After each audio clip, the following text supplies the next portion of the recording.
This is the first clue that you're encountering a lost civilization. Look at that, beneath the undergrowth.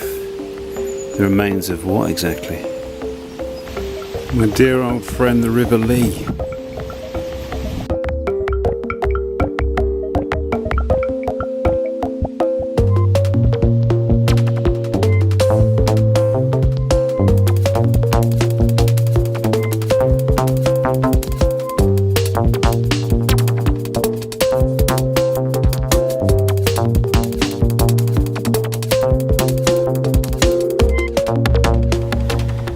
Lying on your back beneath a pylon is a very peculiar experience, slightly unnerving as well.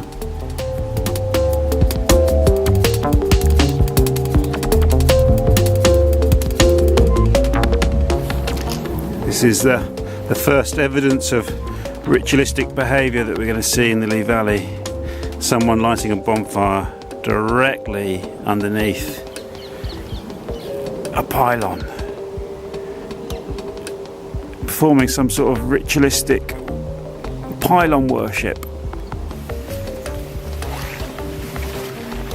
This is the old border between Middlesex and Essex, and I think it's also the older border between the Dane law and, I suppose, English law.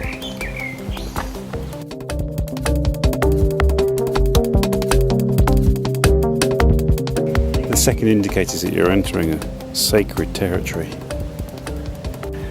A great monolithic monument. What on earth could it be?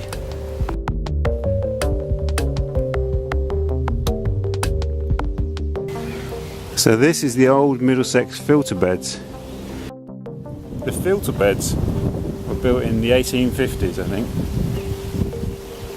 And they were partly in response to the cholera epidemic at that time, or epidemics. Really, the way I see it, is without this bit of engineering, this fantastic bit of Victorian engineering, London wouldn't be the city it is today.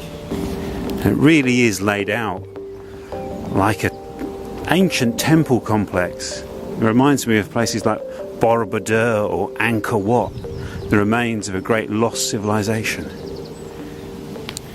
I love the way that these bits of the infrastructure of the filter beds have been left as kind of like holy relics. And the way it's been preserved and presented really does give this impression of a kind of like ritualistic place, a place of great religious and symbolic importance. Like you come up these steps here to this huge central dais, this round dais, like a kind of altar.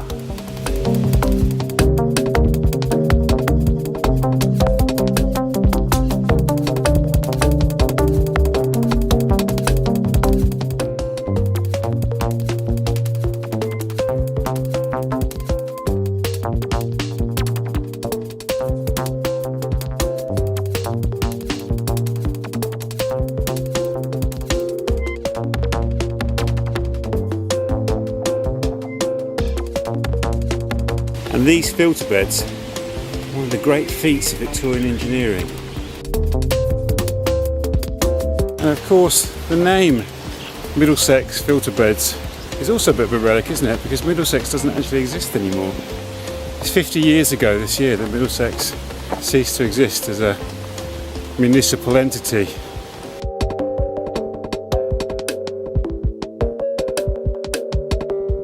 I've written about this area in my book, This Other London, far more cogently than I've been able to recall little bits today.